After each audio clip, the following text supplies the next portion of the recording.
Мы должны приложить огромные усилия для того, чтобы начали реализовываться промышленные проекты в Якутской Арктике, так как их, к сожалению, сейчас нету.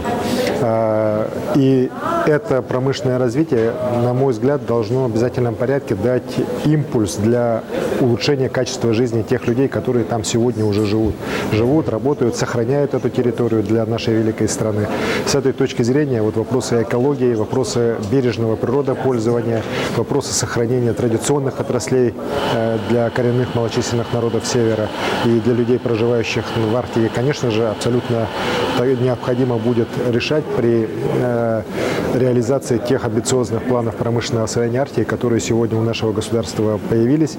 И я считаю, что вот это промышленное развитие, конечно же, должно, еще раз говорю, за собой тянуть развитие инфраструктуры.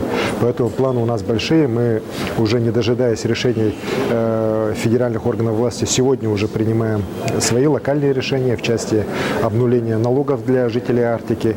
И будем также свои предложения вносить в федеральные уже решения для того, чтобы, еще раз говорю, снизить налоговые какие-то обременения для малого и среднего бизнеса, для улучшения качества жизни людей, для поддержки традиционных отраслей природопользования и усиления экологического контроля.